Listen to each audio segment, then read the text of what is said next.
The uncertainty paradox. If you take away nothing today from this talk other than this, please make careful note of the wisdom behind this. And I can say that because it's not my wisdom.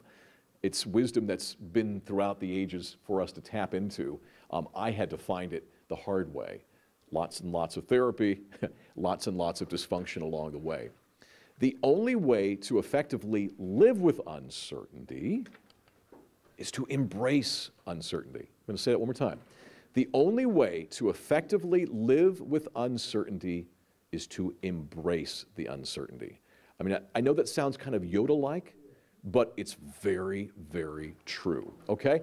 Now, let me take that from the abstract to the concrete. What I want to do is take that notion about embracing uncertainty and bring it back to a metaphor that I think all of us can relate to.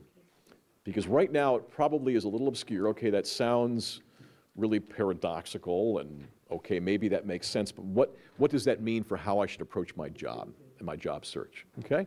So I want you to all think about being a little kid and getting in a cold swimming pool, as we all did because we were kids, and the water was really, really cold, and our brain said, cold, cold, cold, get out, get out, get out, right? I mean, that's what the brain would advise you to do because it was really cold. But because we're kids and our friends are in the pool splashing around, we hang out in that pool and we splash around, and lo and behold, the water gets warmer. Did the water really get warmer? No. What happened? We got used to it, okay? Now, the official way of describing all that would be we acclimated to it, or we habituated to it, or we desensitized to it. Those are terms you hear in the mental health world. It is a psychological phenomenon that is empirically supported. When we sit with our anxiety, the same thing happens, okay?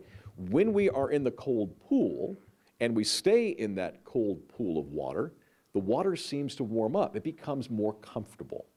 What happens if instead, as adults, and I do this all the time when I'm with the kids on a vacation, you get in the pool and it's really cold, so you get back out. Now you're sitting on the edge and you're cold there. You get back in the pool, it's cold, you get back out. We never habituate and we never get past that discomfort, right? I submit to you today that this is exactly what we do with anxiety around job searches. Because certain aspects of job searching, networking, sales calls if we're employed right now, job interviews, because some of these things are uncomfortable, we don't allow ourselves to sit with that anxiety. Instead, we get out of it. Does that make sense? Yeah. Does this metaphor kind of ring true to you? Remember those days when you were a kid and you hang out in the water and all of a sudden it just seems like it got warmer? That's really the crux of what I call the uncertainty paradox, is embracing uncertainty.